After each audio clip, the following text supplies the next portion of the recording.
This is Glenn Loury at The Glenn Show at bloggingheads.tv.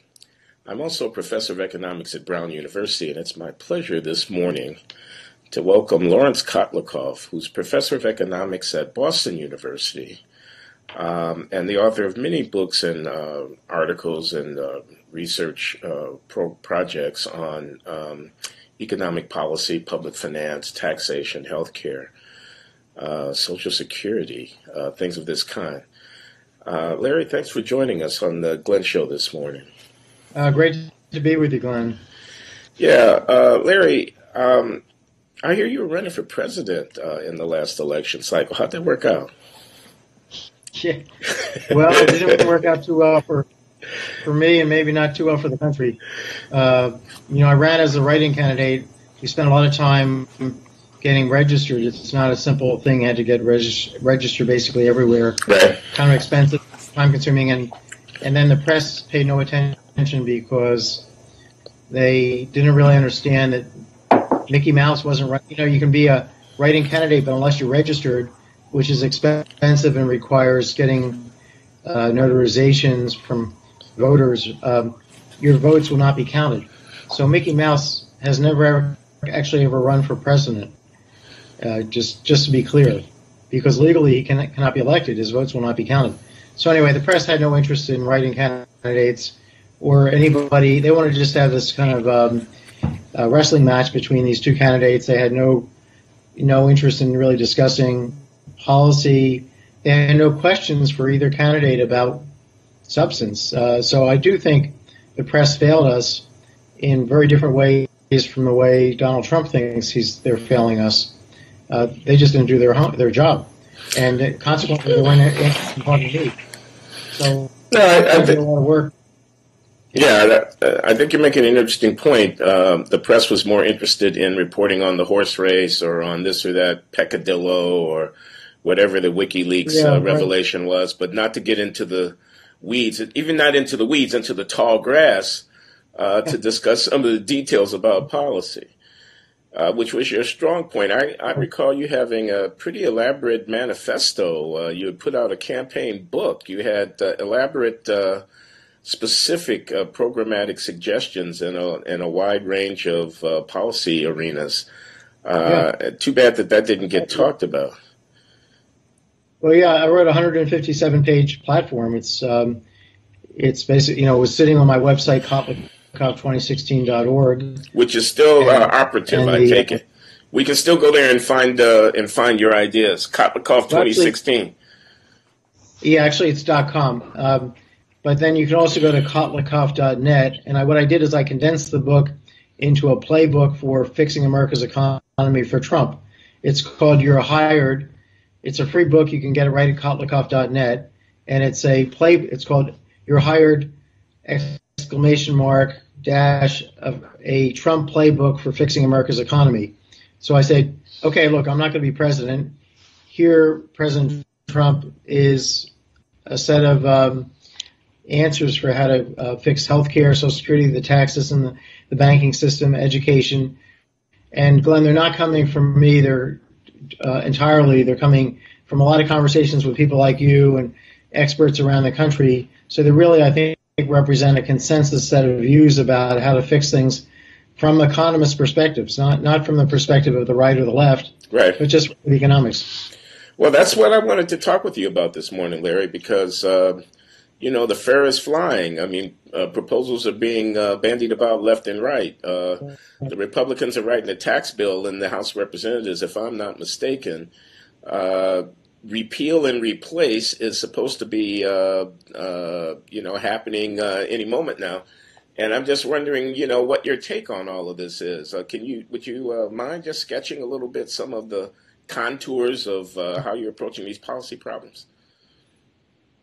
Yeah, and I'm writing actively about these things at Forbes.com. And I have a blog there. So if you just kind of Google Kotlikoff and Forbes, see a lot of columns. Also at Kotlikoff.net, I post all my articles. But just on the tax plan, the House tax plan, as opposed to the Trump plan, is actually a very good plan because it transforms our corporate tax into what's called a cash flow tax. and ultimately it's a tax on wealth. It's Republicans recommending taxing wealth through the back door because it's the combination of, if you look at the actual algebra of what their tax base is, they're actually taxing consumption but adding a wage subsidy. So they're really introducing a value-added tax, which is a tax on consumption, plus a wage subsidy, because the corporate tax allows companies to deduct wages. So that's like the wage subsidy part. So imagine the Republicans said, we want to get rid of the entire corporate tax, but we want to tax consumption, which is paid for by wages plus wealth out of people's wealth. But then we also want to have this wage subsidy, which will undo any burden on workers from paying the consumption tax. And we're going to introduce this as a value-added tax plus a VAT. A value-added tax plus a wage subsidy. And that's effectively what they're proposing. So it's actually let me slow you down a little tax. bit. Larry, I'm sorry to interrupt, but we just got to take this in baby steps because not everybody is going to follow. What's wrong with the corporate tax? And how is it that what the Republicans propose amounts to a tax on wealth? I know you just said it, but I'm asking you to say it again. What's wrong with taxing corporations' earnings as a source of government revenue? And how is it that what the Republicans propose amounts to a tax on wealth? Why is that preferable? Okay. Well, so the corporate tax is problematic for the following reason. It's really incentivizing companies to invest outside of the U.S. That's why we have a lot of companies headquartering outside the U.S., not paying much taxes. The corporate tax rate here is the effective rate, the rate that companies think about when it comes to investing in the U.S. versus outside, is very high relative to that in other developed countries. And this is coming from not from somebody who supports Republicans or is a right winger. Again, I ran against Clinton, I ran against Trump, but just economics. There's the best measurements here are coming from a Canadian economist named Jack Mintz, who says we have the highest effective marginal corporate tax rate of any developed country, and by about 12, 15 percentage points higher. He's done a very careful study. He's been doing this analysis for years. So I trust Jack. He's not biased in any way. So and then there's all these loopholes in the corporate tax. So we have this mechanism to drive companies out of the country and foreigners from coming into the country to invest. And our investment rate is very low. It's only 5% of national income. It used to be 15% in the 1950s. So when companies leave, they leave the workers behind. They leave the jobs behind, and they take away the wages they'd otherwise pay. So I think, and other economists think, and my simulation studies, either with other economists, we've been building models for years now, suggest that workers are paying most of the corporate tax. It's actually a tax on workers. It's a hidden backdoor tax on workers, even though many liberal Democrats who haven't studied economics and haven't done this hard work and thought about it or discussed it with anybody who's an expert, that they think it all falls on rich people. But if you go to the Seattle unions, the machinist unions in Seattle, and it's what they thought about Boeing moving a big part of its production from Washington State to South Carolina, they protested that. Yeah. But that was not due to Seattle, to Washington taxing them. There was probably some tax or subsidy associated differential, but it was not the only reason that Boeing moved a large part of its facilities to South Carolina. But it's hurt the workers in Washington State. They understand you do not want to drive business out of your area. Okay, hold on. Very good, very good. Again, I just want to make sure that we're clear on everything. So the corporate tax is bad because the effective incidence of it is not on wealth holders who own the equity in the corporation, but rather by the calculations that you and others have done the effective incidence of the corporate income tax based on the way companies respond to it is borne by workers, not by the owners of capital. I think that's the case. Even the Congressional Budget Office thinks a quarter of the burden is falling on workers. I think that's a gross understatement. But even if you assume a quarter of it's hitting workers, that's significant. But so here you have in my view, a tax on labor that's pushing investment out of the country, a hidden tax on labor that the Democrats should not like, and nobody should like. And then you say, well, what should we be really taxing? What do we want to do when it comes to taxation? Well, we want to do something that's going to promote saving, promote investment, if investment comes in, we're going to have more capital, more machines and equipment and plant and other structures, residential housing structures to employ U.S. workers and to raise wages.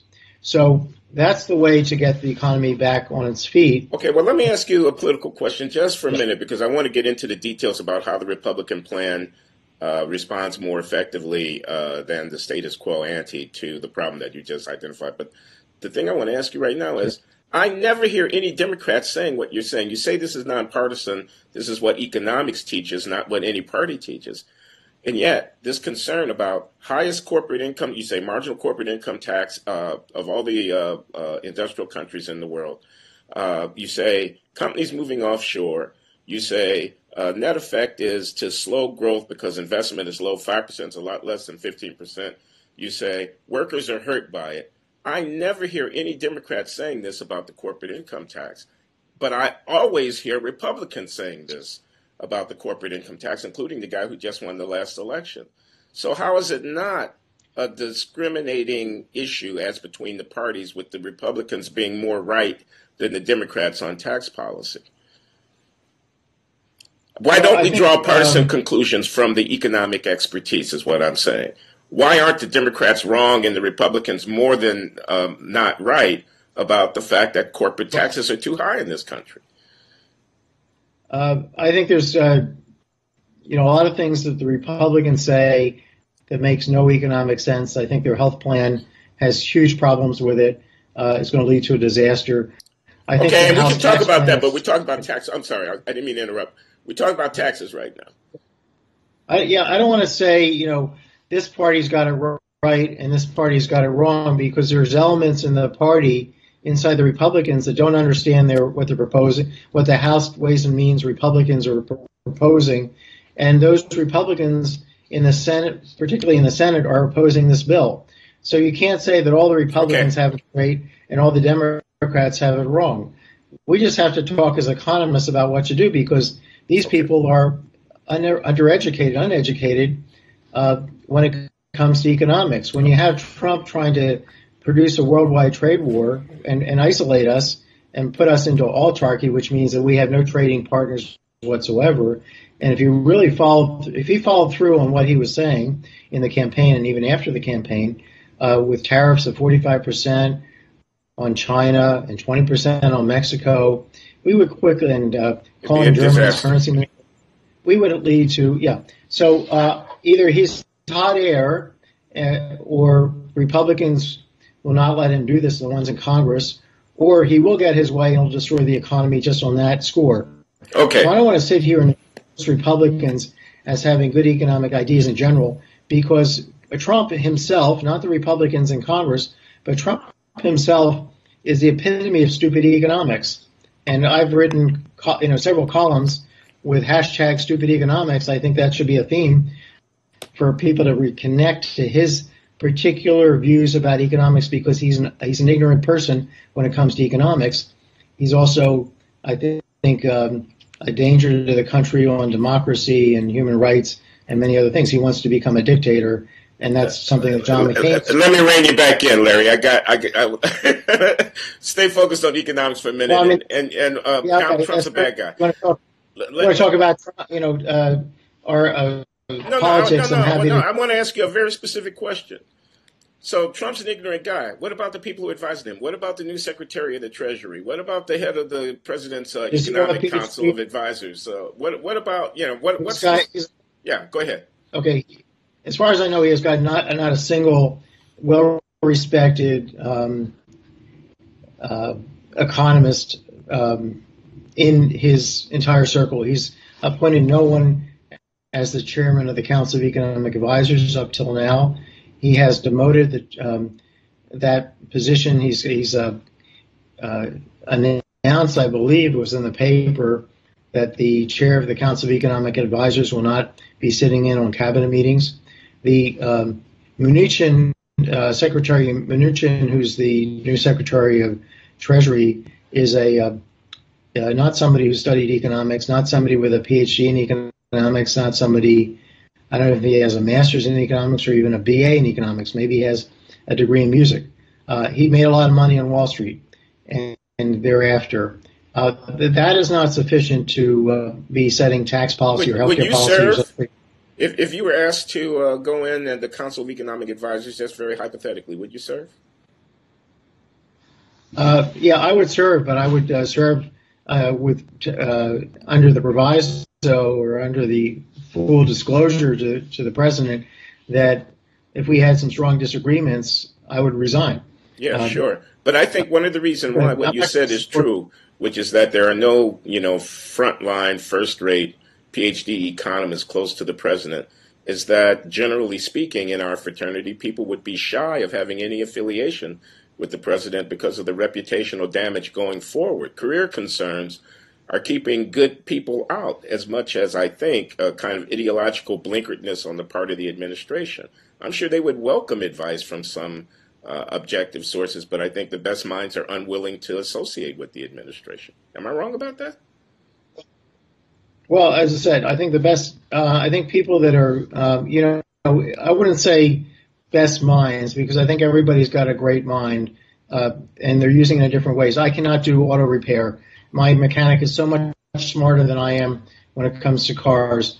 We all have minds that we're directing in certain areas. Fair enough. We have to go to the mechanic to fix our car. We have to go to the economist to fix the economy. Best economic thinking then. But, I take the point. Yeah.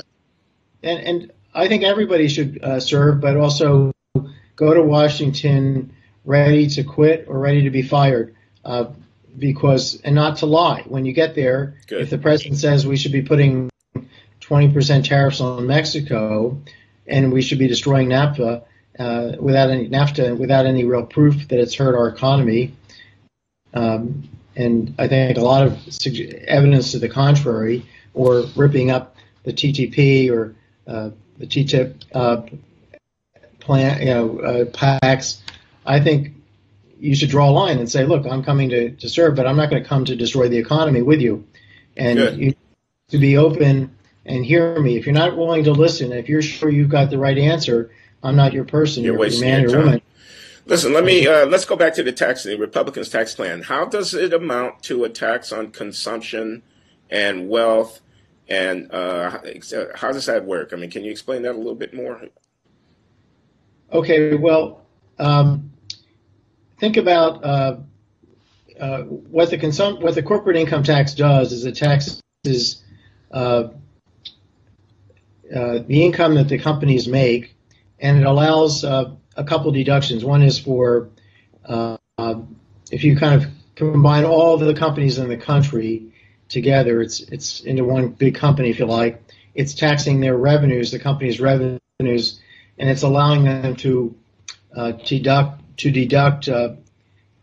their investments under this new plan that the House Republicans are proposing. And then there's some issues about border adjustments we can get into, but international trade, and how that's so treated. Again, just to make sure I understand, the new plan would allow companies to write off dollar for dollar against revenues, costs incurred associated with making investments. Right. Now that's revenues minus investment. Okay. Minus wages. Sorry, revenues minus. It's really what we call value added minus wages. It's revenues minus wages minus investment. Okay. All right. Now, if you leave out the wages part, investment is the same as saving. So revenue is like income. So you got income minus investment or income minus saving. That gives and us income consumption. minus saving is consumption. Okay. Consumption. And then you've got this other thing, which is subtracting wages. So you're taxing income minus saving minus wages. So it's like taxing consumption with a subsidy. When you are allowed to deduct wages, it's like subsidizing wages because you're lowering the tax on wages. So that's why we have here a tax on consumption with a subsidy to wages. Again, just to be clear, we should expect as a consequence of a shift in tax policy away from corporate income as currently exists in the direction that you described to result in higher wages for workers, companies being willing to pay higher wages because the net cost to them of doing so is lower since they can deduct those wages from their tax liability. Well, they're now under the corporate tax allowed to deduct their wages as it is. So the corporations don't pay taxes. So that's already kind of maintained. I'm just saying, what is the ultimate tax base under the House reform? And it's ultimately a tax on consumption plus a subsidy to wages. And it's really equivalent to a European-style value-added tax. Well, it's actually a Japanese-style value-added tax because of the way it's collected. So it's a slight difference there. But it's a value-added tax, which is something that Ted Cruz was pushing for, plus a subsidy to wages. So a value-added tax is taxing consumption, and consumption is being paid for out of wages and wealth. And then you have this other thing, which is a subsidy to wages. So you're saying, let's tax consumption, but let's give the workers a break. And what's left is really a tax on the consumption being done by wealthy people. So this is Republicans proposing a wealth tax, and pure and simple. And the Democrats are going to oppose it because Republicans are proposing it. Moreover, they're going to oppose it by saying that it's a tax cut for the rich, when in fact what you've just explained is it's exactly the opposite of that. Yeah. Now, I don't think that Wall Street necessarily gets this because, and the way it's a very subtle thing to understand how all this works. But that's why, it takes years to figure it, to write down the models and see the equivalency of how to, we could just have a sales tax and a wage subsidy, and then the rich would see that, gee, if I go buy stuff with my money, I have to pay sales taxes, right? But here, how do you see, if you're rich, how do you see the fact that you're facing a wealth tax? Well, it has to come with this. It comes through this new investment. The new investment gets 100% write-off. Right. The old capital, if you're a rich person, Glenn, and you own titles to you own stock in companies, and you do own stock through your 403B plan to companies that have old capital that's been depreciated over time and has a lower basis as a result of that depreciation. And now it has to compete with this new capital that comes with these much better write-offs. So if some third party is thinking about buying your company's old capital versus this new company, this newly produced capital, the old capital drops in value. And that's where the wealth tax takes place, through a revaluation of the old capital. It's very subtle, and it's not something Republicans or Democrats get. It's something economists understand. And, this proposal, just to be clear, that the House Ways and Means Committee's Republicans are pushing forward is almost verbatim Alan Auerbach's plan for tax reform. Alan's a very close ours. Yes. So he has a section on tax reform plan that he worked out back in 2010. And this is Auerbach? Alan Auerbach, the House Republican tax plan is very much Alan Auerbach's design. It's something that, it's a design. It's a way to impose a consumption tax.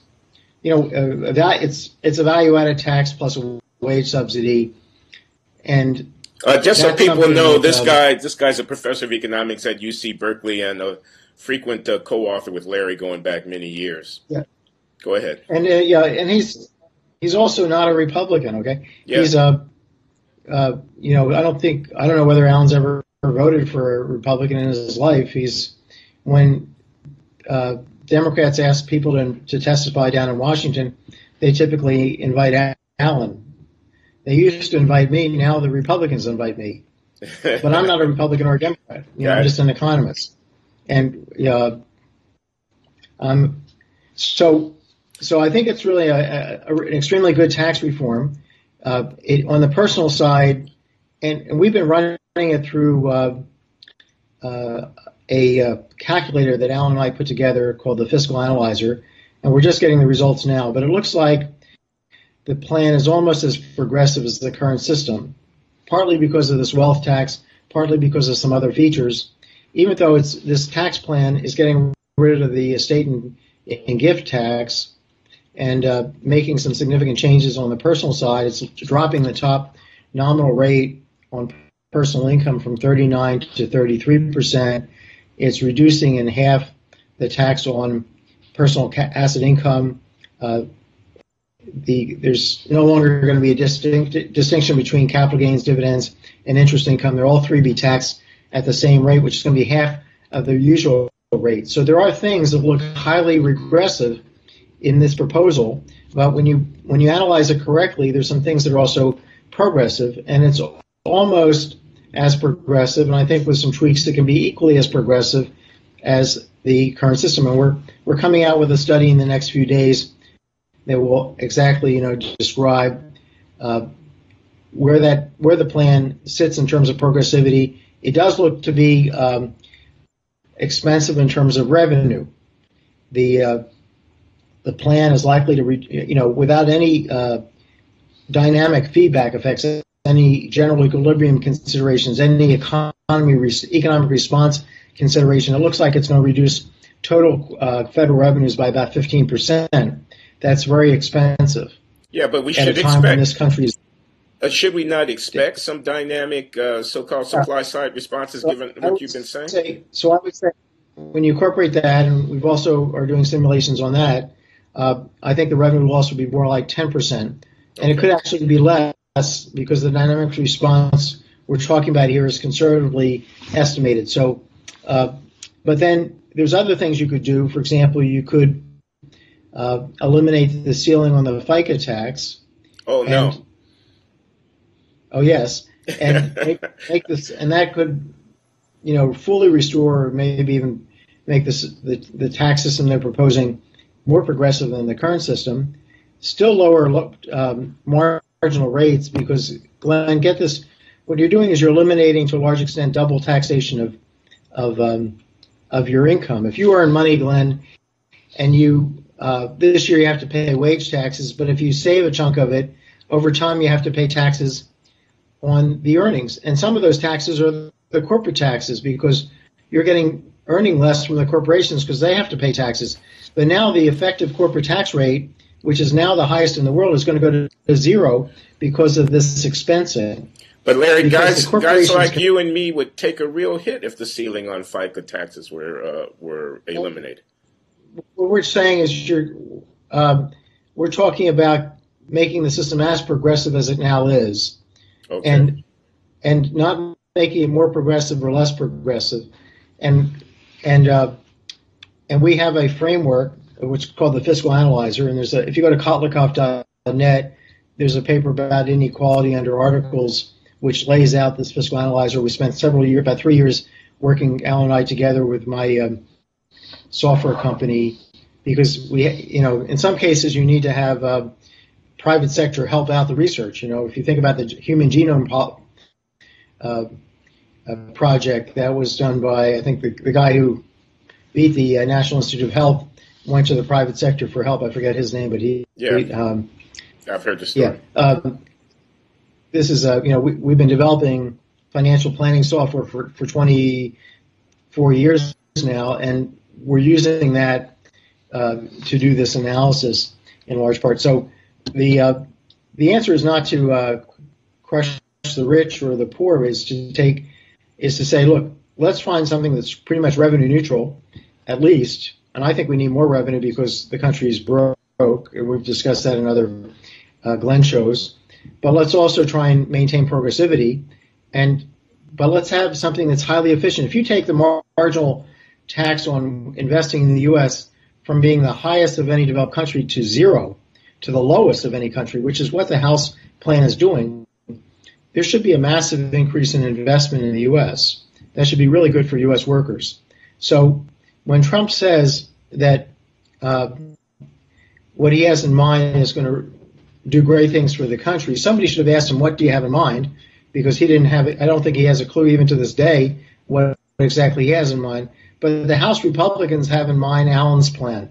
And Allen's plan will, and it's a plan that not just Allen, but economists like myself and others, and going back to the Meade Commission, all kinds of economists have been writing about Glenn Hubbard, about consumption taxation and its advantages, and for years, due to national saving and investment and growth.